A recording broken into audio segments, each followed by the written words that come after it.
This is Mind Blown. Historians would say, why is it okay for Reagan to do it and not President Biden? But let me ask you about why is it okay? deal. Well, can I say this? Why is it okay for America to drop 2 nuclear bombs on Hiroshima and Nagasaki to end their existential threat war? Why was it okay for us to do that? I thought it was okay. To Israel, do whatever you have to do to survive as a Jewish state. Senator, again, military officials say Whatever the you have to technology do. has changed. But let me ask you about how all these of this military could officials impact. that you're talking about Let me ask you are something. full of crap.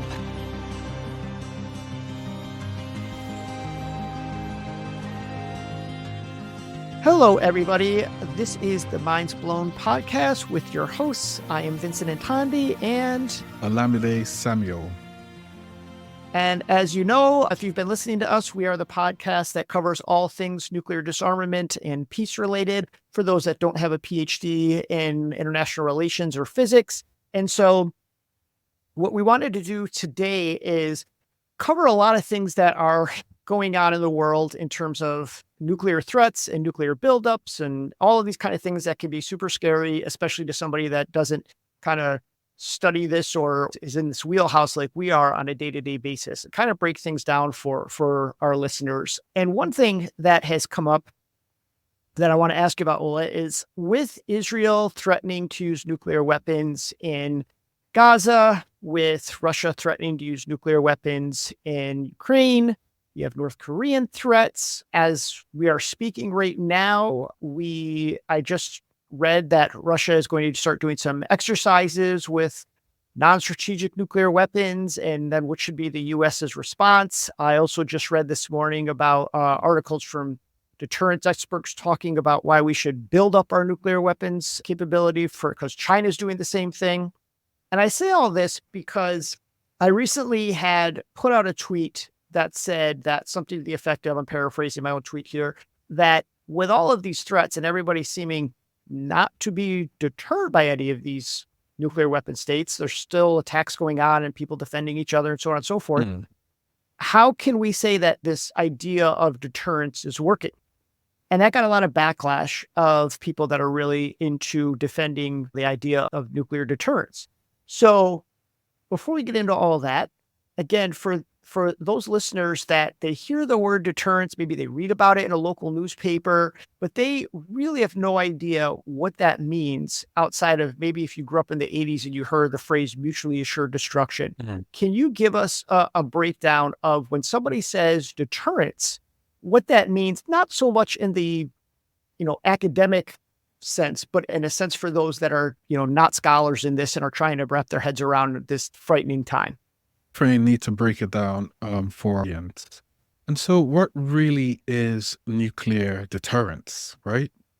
I think in terms, nuclear deterrence is a strategy used by countries to prevent other nations from attacking them with nuclear weapons. And it is based on the idea that if you threaten a retaliation with equally devastating force, that you would somehow stop potential aggressors from launching a nuclear strike at you. You've mentioned this already.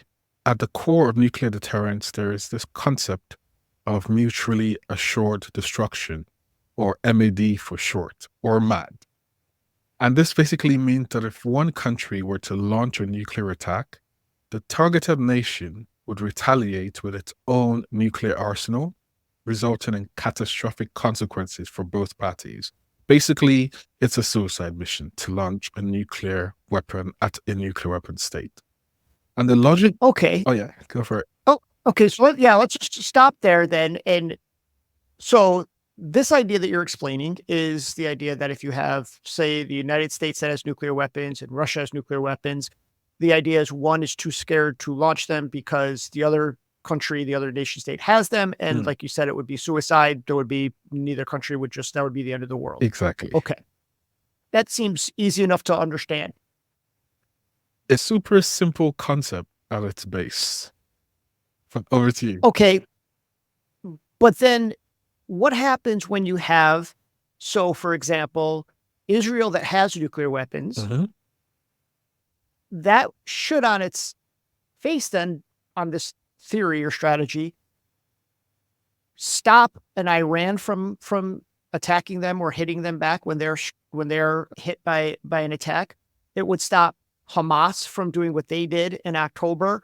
So these either a terrorist group like Hamas or a country like Iran, they don't seem to be deterred, if going by your definition, by Israel having nuclear weapons. And they themselves don't have nuclear weapons. So how does that change the mindset of how we should view deterrence and whether it is the right path that we should be on?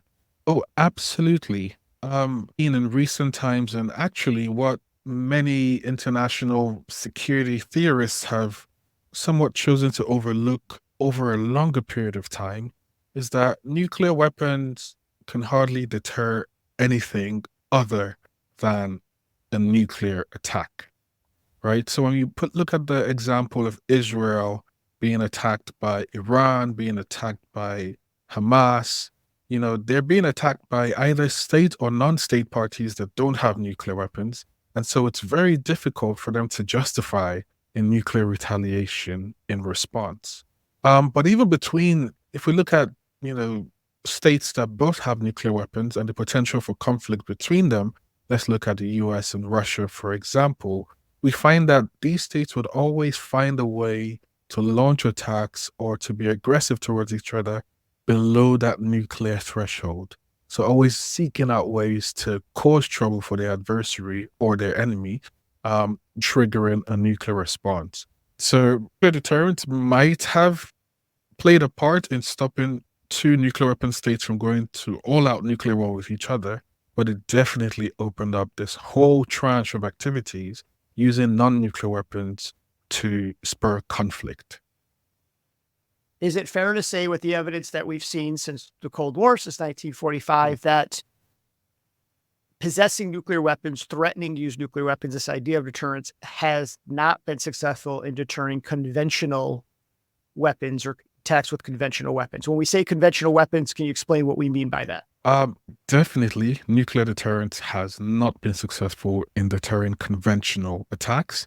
And by conventional, we mean any weapons capability that is not nuclear, not chemical, not biological, right? So conventional basically means the bombs, the bullets, the regular guns, the tanks, the airplanes, the non-nuclear missiles, those sorts of arsenals, which are the majority of military capabilities all around the world.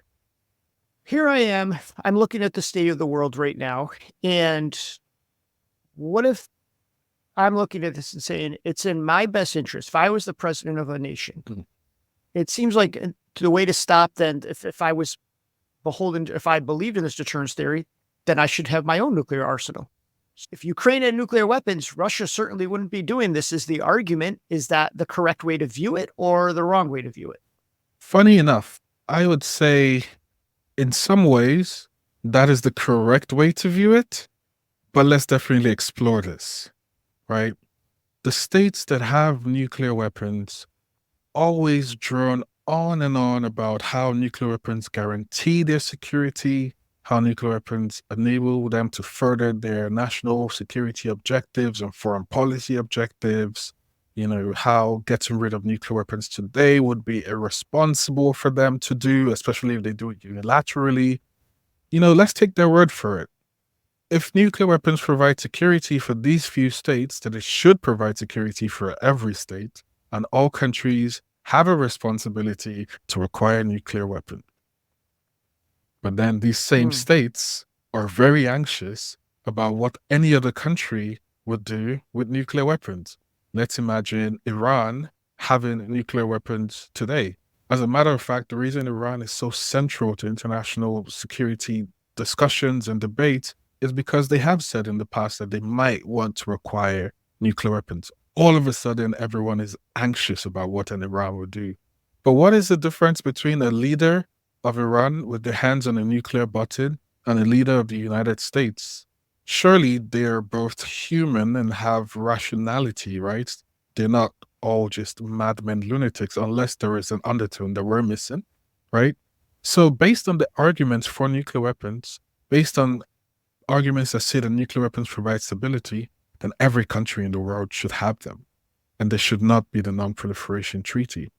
When people look at the Ukraine example, Russia would not have attacked Ukraine if it had nuclear weapons. That may well be true. That may well be true. But the reality is, if Ukraine can have nuclear weapons, then so should Egypt, and so should Libya, and so should Ghana, and on and on and on, right? Do we want to live in a world where every state is armed with the capability to end civilization as we know it? Definitely not. Do we want to continue living in a world where few states have the veto power to end civilization as we know it? Definitely not. And so I think the only way to have a sustainable international security environment is the multilateral disarmament and disposal of nuclear weapons completely for every state in the world. Okay. You had just mentioned by that theory of the idea that nuclear weapons will blunt other countries from attacking and it will kind of levels the playing field. But there's only certain countries that say we have them and somehow we're more rational and we're more responsible. So we can have them and you can't. Okay. So I've always joked around, well, partly joking, partly serious, that we have such a gun violence problem in the United States, right?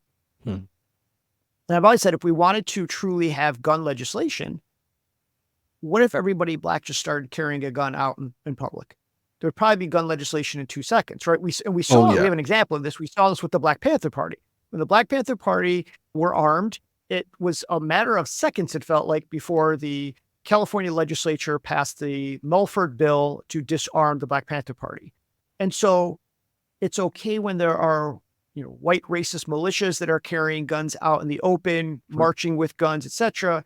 But if a black person has a gun, God help us, right? Exactly. So same concept, right? So if the goal was to decrease nuclear weapons, the amount of nuclear weapons in the world, would it in a weird way start that process if all of these nations now that from the quote unquote global south or that we feel aren't, responsible enough, if they all said, we're all going to build our own nuclear weapons, we're doing this, would that cause the Western nations to say, whoa, we need to chill this out, or we need to stop this? Or would it say we need to attack all these countries, before they become operational and actually have them? How do you think that would play out?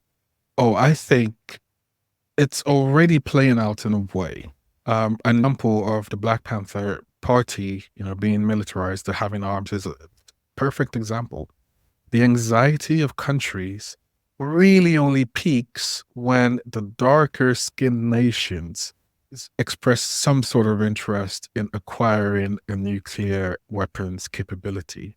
This underlying racism when it comes to the quote unquote distribution of rationality across different countries that makes many be able to justify, oh, this country should definitely not have nuclear weapons. They're crazy. It's so easy to argue that Iran or the DRC or North Korea would be crazy if they have nuclear weapons, but also easy to forget that Japan and South Korea within the past 12 months clearly stated that it will be a good idea for them to possess nuclear weapons. That didn't even make headline news. There is this distribution of rationality on the basis of color and on the basis of racial prejudice that continues to inform the nuclear order today. And this was identified by a Kenyan scholar in the 1980s, Professor Ali Majri. He said that only when the Western nations discover that they cannot make the rest of the world refrain from nuclear weapons, while they themselves retain nuclear weapons, only then would the world begin to address the questions of human survival vis-a-vis the existence of a nuclear bomb. And he said, imagine if Emperor Bokassa from Central African Republic was playing Napoleon with a nuclear bomb. Perhaps this would scare the northern warmongers to sanity at last. He identified this issue and identified the racial connotations about who is legitimate enough to own a nuclear bomb and who isn't. Implicit in concepts like Pax Britannica was the assumption that Western powers have special privileges for being armed to the teeth, while at the same time proceeding to disarm the natives. Something that we continue and we should continue to raise up, because at the end of the day, there is a clear correlation between the legitimate P5 nuclear weapon states' imperialism. Every P5 nuclear weapon state has a history or a continuing behavior of nuclear imperialism that is further enabled by their possession of the nuclear bomb. They're the 5 permanent members of the UN Security Council. It almost seems like getting a nuclear bomb is a good idea if you want to be in the Security Council, if you ask me. So for our audience that are not familiar, P5 means? The permanent 5 members of the UN Security Council, which are also the nuclear weapon states that are recognized under the Nuclear Non-Proliferation Treaty, the NPT. And these states include the United States, the United Kingdom, France, China, and Russia. Great. If I'm somebody that's, just working my 9 to 5 in the United States, trying to put food on the table and just live my life and try not to freak out every day about nuclear weapons and all the crises going on in the world. And I say to myself, well, I'm in a safe place because the U.S. is a superpower and it has nuclear weapons. And because we have such a big nuclear arsenal, nobody would be crazy enough to attack us with nuclear weapons. And so therefore, deterrence works. There hasn't been a nuclear war since 1945. And so, this idea that the U.S. wouldn't have nuclear weapons is just silly, fanciful talk. So I actually think deterrence works. Your response to that person would be what? My response would be, well, the UN also existed since 1945, and so did the Bretton Woods institutions. That correlation in their existence is just as valid as the correlation in the existence of nuclear weapons to claim that they are the reason there's not been a nuclear war between states. It's very weak. We have had so many close calls between nuclear weapon states, started off with the Cuban Missile Crisis, and many more that were just too numerous to list in a podcast, to say reliably that the possession of nuclear weapons by adversarial parties is what stopped them from going to war with each other. Why do we have targeting strategies in nuclear capitals? Why do they prepare to use their nuclear weapons? Why do they overtly threaten time and time again to use their nuclear weapons? Why do they engage in the hundreds of nuclear tests, all around the Pacific Island states and in other former colonies to demonstrate that they were able to detonate this mighty and awesome weapons? All of these things were clear signals about the intent to use the nuclear weapon if they were pushed and the credibility of their nuclear threats. Nothing apart from sheer luck and the normalization of relations with other countries protects the average American from being obliterated by a nuclear bomb within 30 minutes of a crisis escalating to going nuclear. Nothing. Not even those fanciful mechanisms that you see in many movies that have proliferated in Hollywood. The US doesn't have anti-stick missile capabilities enough to overcome even the first wave of a nuclear strike from Russia or from China. That is fiction. We're the only interceptor platform protecting from a nuclear missile attack. We have a situation. Unauthorized missile removal. What the hell's going on up there? We are under attack! You plan for every possible outcome. But you couldn't plan for me. Okay, it sounds like then deterrence appears to be a little bit of luck and, that we're haven't killed each other at this point. Mm-hmm. But if I went the other way and I said, look at, I've watched Oppenheimer and I've read books and I've, listened to Minds Blown and other podcasts. And I really now have come down on the side that disarmament is the way to go, that these weapons have no place in our world. I don't want to see the world destroyed, but I can't wrap my head around the United States saying, we're going to disarm, we're going to eliminate all our nuclear weapons, when I know that North Korea is not going to disarm, Russia's not going to disarm, And now without this kind of security blanket I've always had where they would be too scared to hit me because of nuclear weapons, now can they just come in and say, we're going to run roughshod over you because you don't have these weapons and we can threaten you with them? Is that a logical kind of path to go down, or is there flaws in that thinking as well? I think even before we get to the process of nuclear disarmament, we have to unearth and make very plain the power structures that have been entrenched because of countries possessing nuclear weapons and being able to threaten catastrophic annihilation of other countries. If the US today were to say, oh, we're just going to disarm, we're going to reduce our nuclear arsenal, we're going to get rid of all our nuclear bombs, without addressing a lot of their continuing exploits in other parts of the world, then they might be in a situation where they're extremely vulnerable. There is a reason North Korea hates the United States so much, and that is because of its continuing involvement in the Korean Peninsula. You know, it's continuing back with conventional and other capabilities. South Korea, right? They're still technically at war in North and South Korea. With the continued engagement of the US in that conflict, and of course, other nuclear weapon states like China and Russia, this conflict has essentially, ground down to a very adversarial stalemate.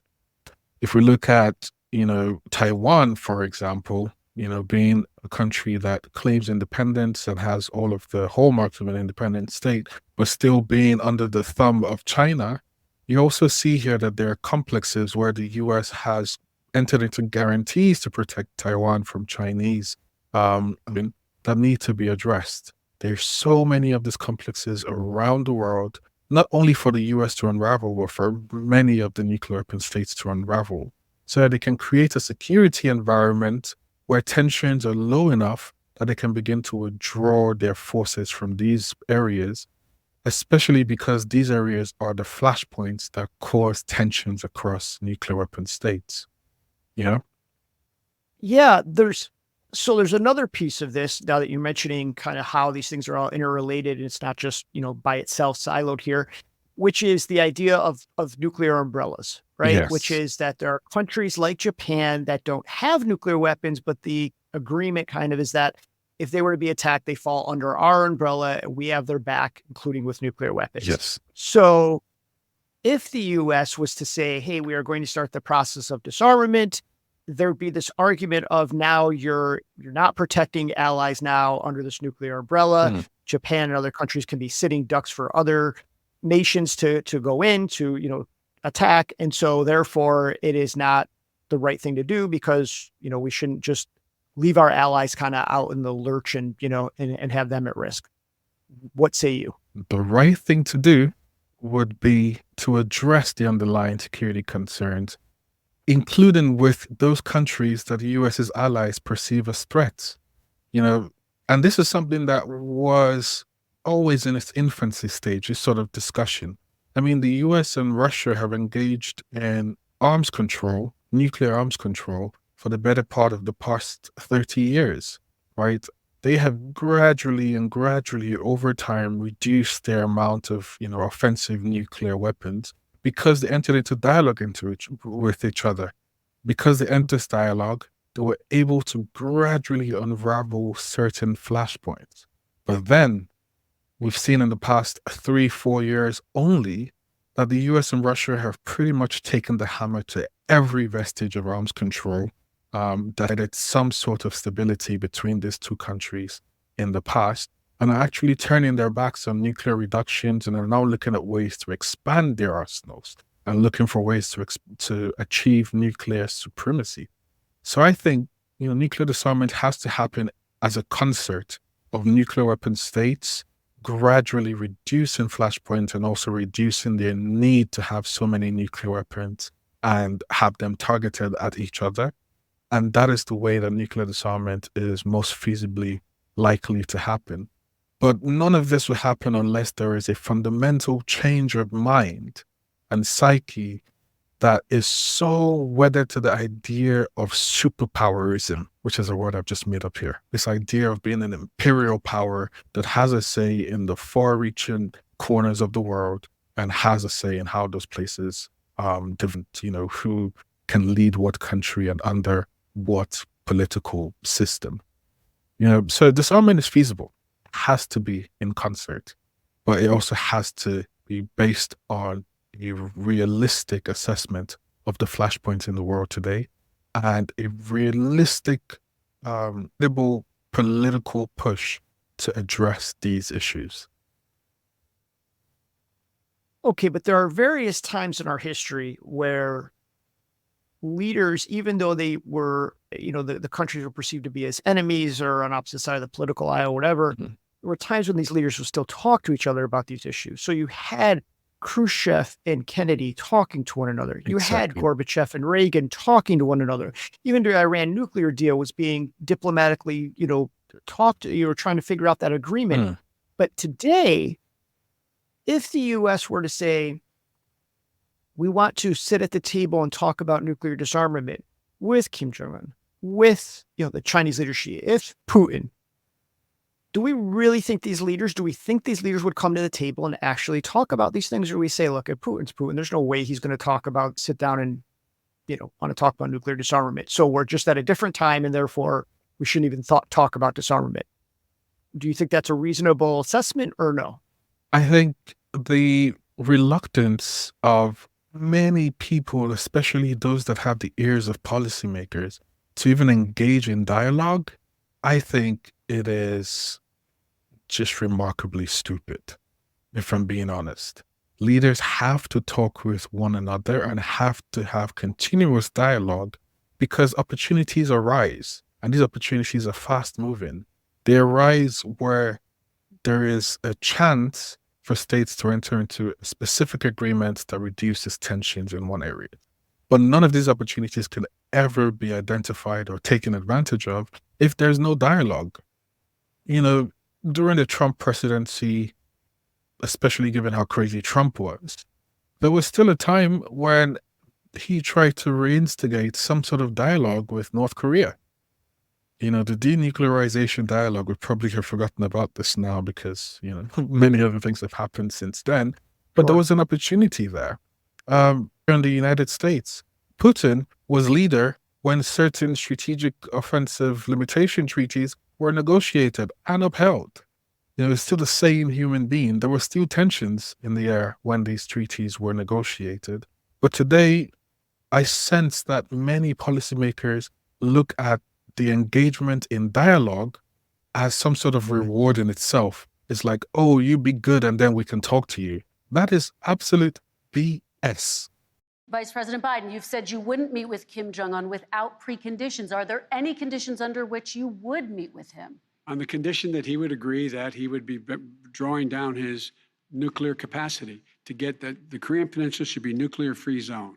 All right, let's move on to American families. Kristen, they tried Very to quickly, meet with 10 him. seconds, They President. tried to meet with him. He wouldn't do it. He didn't like Obama. He didn't like him. He wouldn't do it. Okay, I got to give him a chance to respond to that before we move on. And that's okay. You know what? North Korea, we're not in a war. We have a good relationship. People don't understand. Having a good President relationship Trump, with we have leaders to of move other on because countries is a good thing. We have a lot of questions to get Yes, to. not That's Your like response. saying we had a good relationship with Hitler before he, in fact, invaded Europe. During the Cold War, during very tense times, this was precisely when dialogue enabled for world leaders to sit at a table and quickly take advantage of, we have some slightly less important nuclear weapons placed here and here. Maybe we can retire those for now. And maybe it will be a cost savings so that I can appease my domestic public and say, okay, we don't really need these weapons for now. We've entered into this treaty and we hope it holds. So dialogue should not be seen as a reward in itself. It should be seen as a responsibility for world leaders, especially if they want to enjoy the continuing power of being world leaders. And if I'm somebody that, again, is just coming to this issue and my knowledge is limited, what are the arguments, would you say, of why deterrence isn't the answer? Why should somebody say, you know what, this isn't the right path, and I need to start looking at alternatives, whether that's arms control, whether that's disarmament, whether that's, a combination. But what are the arguments you would give somebody to say, clearly to show them deterrence, this theory that we've been talking about here, is not the right way to go and has not been successful over all these years. Imagine if in one day, 7 times the number of people dead in Gaza were the result of one decision to use one bomb in one day. That was the reality in 1945 when 200,000 people were killed with the detonation of just 2 bombs, 2 explosions, right? And that is the capability of 1945. Today, we have around 12,000 nuclear weapons, all much more powerful than those that killed 200,000 people in an instant. If India and Pakistan, for example, were to go to nuclear war with each other over some border squabble or over some misunderstanding, if they were to use their full arsenals, we could see upwards of 2 billion people dead within a month because of nuclear winter. And there's no do-overs from this. If the US and Russia were to go to full-scale nuclear war with each other, at the very least, we would have about 3 in 4 people everybody knows will be dead within a month. And there is no do-over. How is this a sustainable path to security? The fact that we've been lucky for long enough, and the fact that we've not had crisis that actually led to the detonation of nuclear weapons in war, because we've had nuclear tests that have killed thousands of people, the fact that we haven't had a nuclear exchange in war is a combination of factors. And I would argue that the least of the factors that we can assign as being responsible for not having a nuclear war is deterrence. It is the least of the factors. And so we need to find ways to peacefully coexist on our very small planet, if we're being, factually correct, in a way that doesn't annihilate 3/4 of all humans on Earth today and in the future. Because you don't just use a nuclear bomb in a location and expect that, life will return to normal after 10 or 20 years. You're desecrating that location now and in the future. You're eliminating people that are unborn as well because of a political squabble that they had no say in. Nuclear explosions don't respect spatial boundaries, that is, boundaries in terms of terrestrial distance, and it also doesn't respect temporal boundaries, as boundaries in time. The effects are long-lasting and far-reaching. And so anyone who argues that we can continue to rely on this pointing guns at one another as a means of providing security is definitely very short-sighted and possibly ill-informed about the humanitarian impacts of nuclear weapons.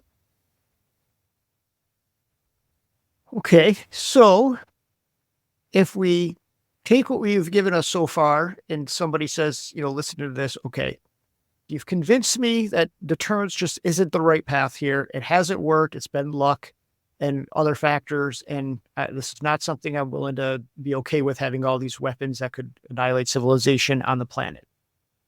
But the moment I bring up to friends or family, or if I'm at class or whatever, the idea that I'm in favor of disarmament, I get laughed out of the room.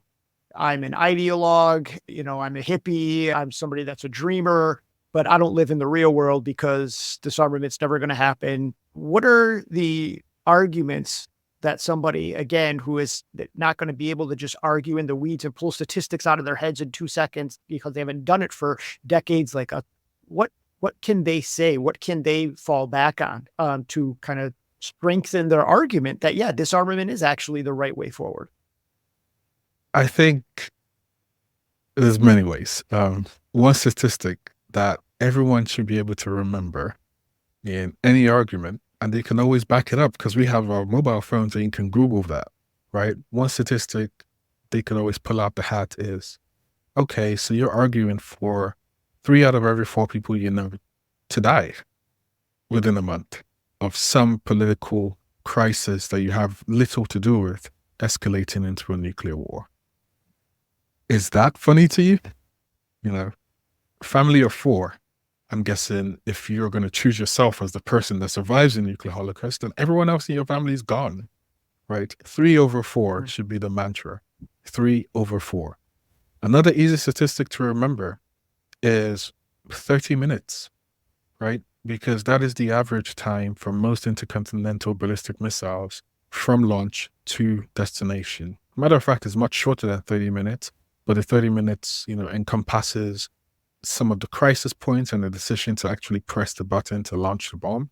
So 3/4 of people dead in 30 minutes, right? That should be an easy statistic for most people to keep in mind when someone decides to laugh about the improbability of nuclear disarmament versus the continuity of this unsustainable nuclear deterrence that we see being practiced by a few imperialistic nations around the world.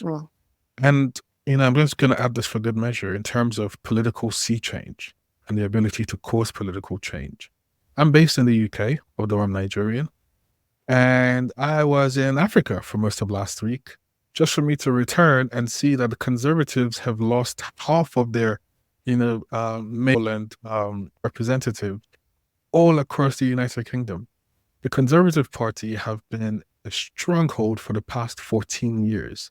And they were seen, even just a year ago, as infallible. They were seen as a party that could not be dislodged. But they have lost half of their power, at least at the local level, already because of decisions they've made. So if anyone wants to make you, not believe in the power of democratic reform and in the power of using your vote to change policy, let them look at the recent sweeping out of half of the Conservative Party in one of the most conservative countries in the world, the United Kingdom. So change is possible as well. You mentioned that 3 out of 4 statistic, which really plays at the, human element and makes people should really think about their loved ones and what that, what this does, which I think is the right approach to really talk, it's not statistics and it's not these abstract arguments, but it's real people we're talking about. And of course, it's not only people, right? We just had headlines over Kristi Noem, the governor of North Dakota. I think it's North Dakota, it could be South Dakota. I think it's one of the Dakotas. And she is a front runner to be Trump's vice president. And she just wrote a book. And in the book, she explains that she killed her 14-month-old puppy, shot it and killed it because it was behaving badly. And there are other things too. She lied in the book about meeting Kim Jong-un. We now know she's also executed goats and horses and just has no problem killing these animals. And then in a recent interview said one of the first things she would do in the White House is get rid of Joe Biden's dog. So she has no problem, just we're okay with killing dogs, a voter bloc constituency, she seems to have locked up. And I say that because, we talk about what, the idea of losing a loved one and talking to somebody about that.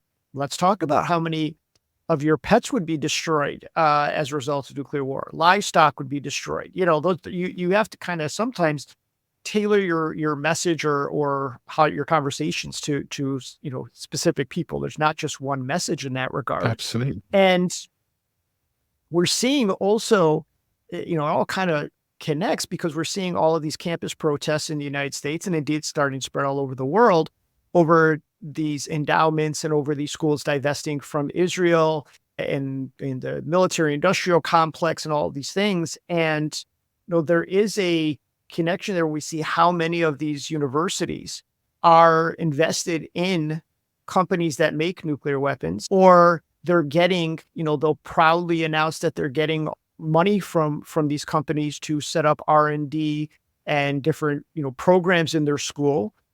I'm here today with Tom Warner, Program Director at Lockheed Martin. Tom, thanks for joining me. Thank you for having me. So Lockheed Martin just donated $1.5 million to the University of Central Florida. Tell us about that. Yeah, we're very excited. We've donated $1.5 million to the University of Central Florida for the establishment of their new Cyber Innovation Lab.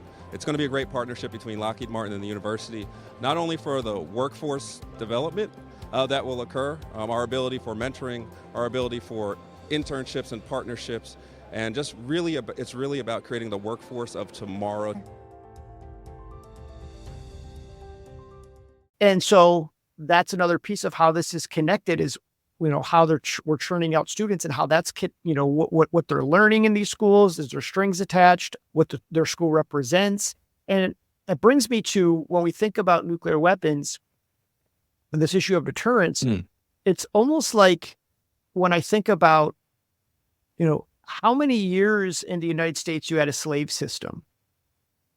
And when slavery, from the 1600s now to 1865, and when slavery is abolished, at least on paper, it wasn't that all of a sudden those who were enslaved were chest bumping because they got freedom and popping champagne, and all of the former white slave owners were going, hey, let's go out to dinner now. We're all equal. It's all good. Slavery's done. No, you're talking about hundreds of years of being told that there's a racial hierarchy. You are inferior. If you're white, you are superior. And that this is embedded in your psyche and in the institutions. And I say it because that was hundreds of years. The bomb was created in 1945. And since 1945, it has kind of been drilled into society that you now need these weapons for your own safety, for your own existence. It's the right thing to do over and over and over again. So there's still a lot of, there's a lot of work to do to try to, convince and re-educate people to say, no, that narrative that you learned all these years wasn't actually correct. There is a lot of work to do. And the funny thing is, nuclear weapons have not been around for as long as slavery existed, even though they have been normalized. But nuclear weapons have only been normalized because of the preservation of the quote-unquote unthinkable, right? In our previous episode, we talked at length about the movie The Day After, which was one of the very few portrayals of what the unthinkable looks like from a day-to-day perspective. Nuclear deterrence would be in very shaky waters if the whole of the world was really, really aware, vividly and visually, about the quote-unquote unthinkable, what happens when a bomb is used.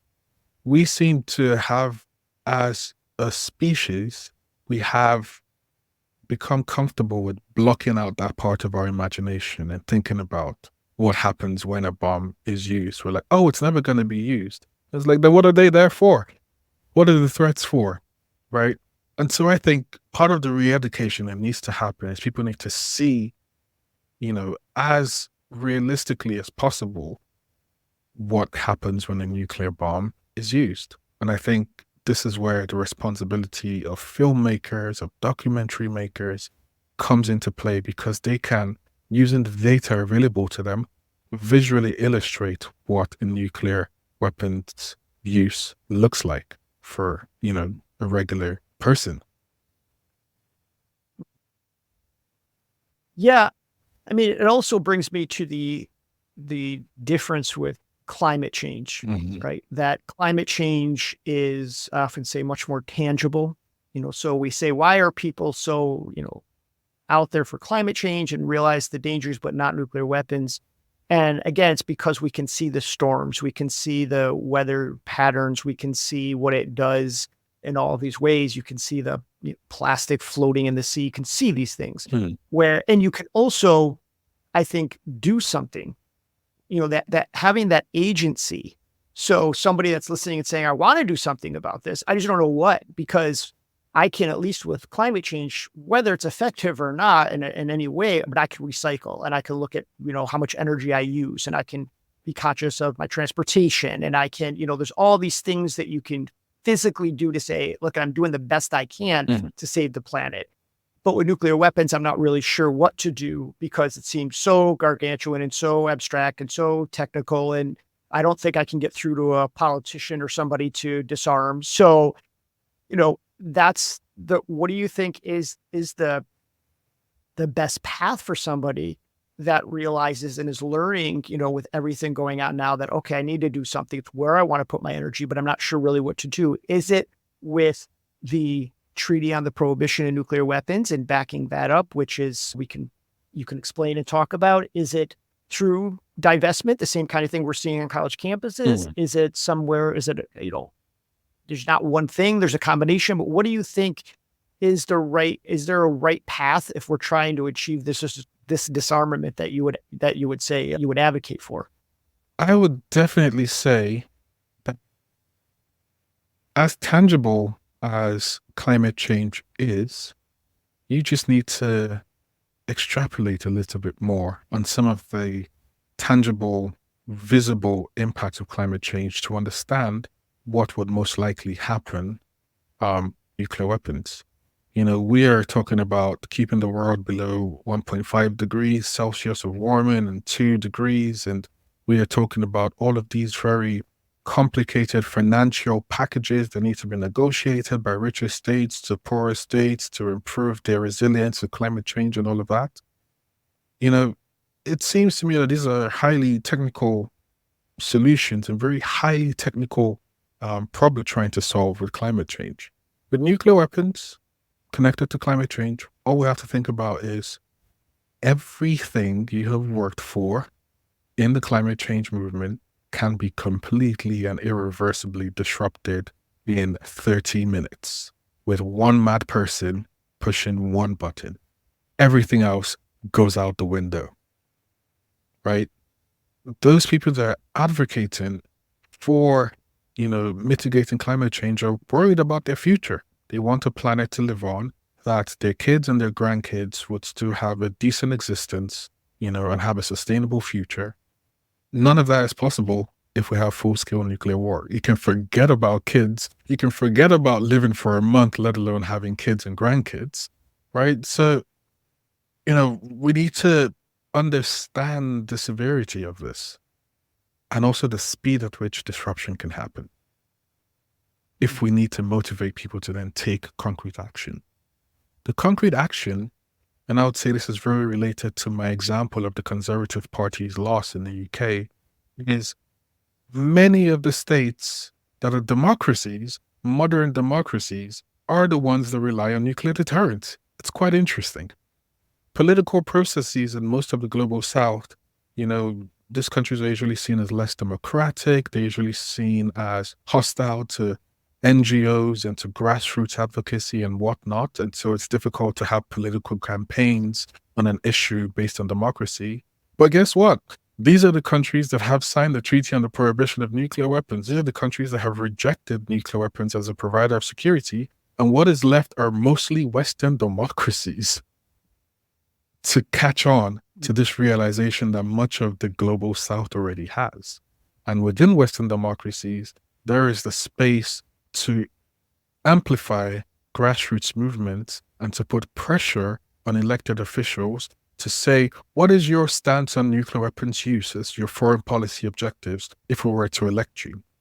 Do you want to murder 5 billion people, including 2 billion babies? Let's know the kind of person we're electing here. So, casting your vote where it matters is an important way to increase pressure in the states that actually do have nuclear weapons. That's one thing. The second you already highlighted was divestment.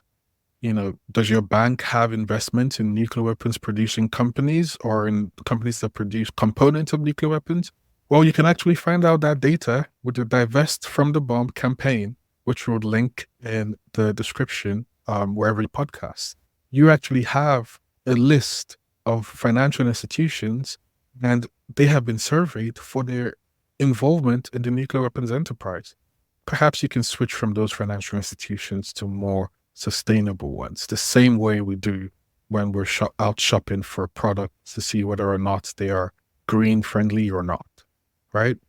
Yeah. I mean, I think we all have in our certain jobs. It used to be you had a guaranteed pension, but those are gone now. Now you have a 401k plan, and most of us are, don't have MBAs and don't play the stock market. We're not, so we just pick, do we want to be, aggressive or moderately aggressive or really safe? And you let your financial planner invest and you get a statement every month that says this is what you made or lost and so on. You hope you have enough to retire. So what you're saying is that you can go to your financial planner when everybody has even if you're, not rich, you have a 401k, if you're in a job that has a retirement plan, and say to them, I want to actually see who am I investing in? And if it is a weapons manufacturer that you're not happy, you could say, I'd like to pull that and put it in something else. That is something you absolutely can do in terms of divestment. It doesn't have to be this giant thing, but that enough people do that, then, again, the other thing I saw the other day was the idea of, and it reminded me of that GameStop, which was a whole thing with the stock market, which is what if people that were very firm in nuclear disarmament in that camp, or even these students at these encampments, if masses amount of people like this bought shares of Boeing or Lockheed, and then as shareholders, you had a say in what their policies were and could shape it and change it from the inside. Again, it's an inside game, and I don't think financially savvy enough to figure all the ins and outs of that, but it was something that kind of raised my eyebrows. Like, is it all, is that something that can be done? Oh, absolutely. A GameStop example, again, is one example of an uprising where regular people discovered their power and collective action. I mean, if we think about even the financial institutions, let's say we're talking to people that have no problem killing babies and dogs and goats and whatnot, but cared about their money. If you look at the top 10 financial capitals in the world, only 2 of these are actually slightly removed from nuclear weapons risk: Zurich and Geneva. Everywhere else has a nuclear weapon targeted at them. People care about their money. Would it be sensible to move your capital from a financial capital? This is funny. Would it be sensible to move your financial capital from a financial capital that is being actively targeted by nuclear weapons to a financial capital that exists within the Treaty of the Prohibition of Nuclear Weapons protections, like Zurich or Geneva? Well, like Zurich, really. Sense, right? Why is it that the financial market isn't considering the possibility of nuclear detonation risk as one of the things that they look at in their business continuity plans? I think it's a silly thing from the money perspective, right? I mean, yeah, this is the sort of things we should think about. Highlighting the pervasive risks of nuclear weapons in the world. Yeah, I mean, I think it's we don't make any mistakes about it that you and I are in favor of nuclear disarmament. That's who we are. But I think it's from what we've looked at today, it's our opinion is that nuclear deterrence does not work. That we've been lucky that it's a idea. It's not an actual policy. It's an idea that, again, if you just have nuclear weapons, that somebody will be, that will keep somebody at bay. And then I think the other, important thing is with nuclear disarmament, for even those that are working inside this field can often feel that they're just smashing their head against a wall, that nothing is changing, that, because again, different with other causes, you can see you put out action A to get the result, and you can see the result, and you can, but this is harder. This is probably not going to happen in our lifetimes. It doesn't mean you don't stop working on it or educating yourself on it, because it is so important. I think the most important thing, but yeah, it can be frustrating. And whether it's somebody who's working on it constantly or somebody that just says, I don't understand it, it's just too big. So again, that's what our hope is that we're something that you can listen to, whether it's, episodes we've done connecting the athletic world to nuclear history, or the entertainment world to nuclear history, or now trying to break down things like deterrence and disarmament that you often see in the news and maybe don't quite understand all the little arguments and intricacies of it. This is hopefully a place that you can, go to kind of say, okay, I need to look at something from different sides and kind of really get back to basics before I can make up my mind and say, now here's what I can do about it, or what I think. And so we're going to add a new concept to the end of each episode, which is we are going to each recommend a book for our listeners to read if they are interested in starting to learn this. And again, we're not going to mention books that you need to have a doctorate to understand that would make any sense. Yeah. So I'm going to, and these aren't something you have to read in some particular order or anything like that. It's just simply if you want to educate yourself in, to this issue. And so I'm going to do the really cliche and obvious thing and start with Annie Jacobsen's book, Nuclear War Scenario. This is a book that just recently came out.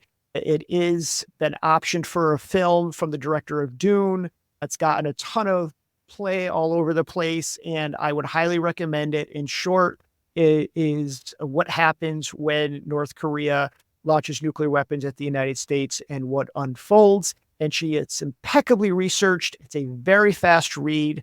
Again, you don't need to be an expert to understand it, but it is an incredibly important book if you are looking to educate yourself on this particular issue. So I would advocate for Annie Jacobsen's Nuclear War Scenario. And what about you, Ola? What would you suggest? Well, I'll definitely second your recommendation for Annie Jacobsen's book.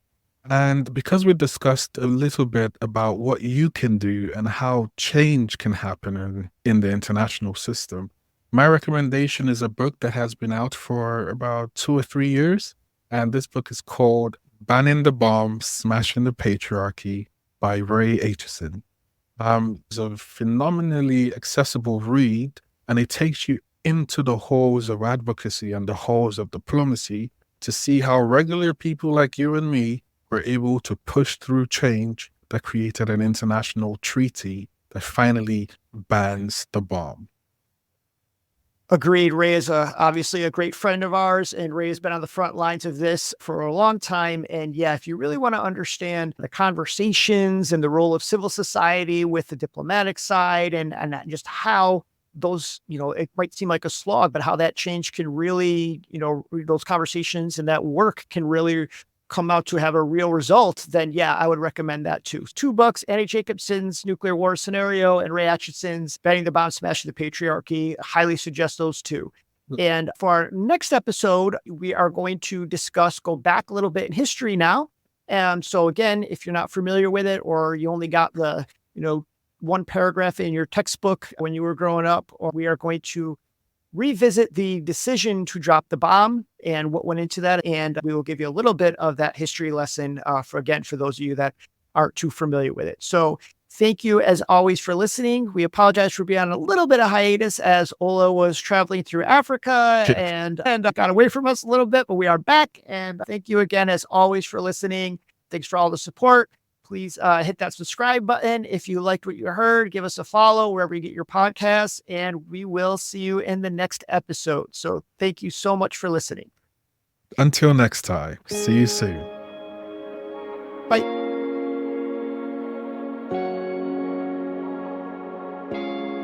Mind Blown is produced by Jackson Street Collective and made possible by Lex International.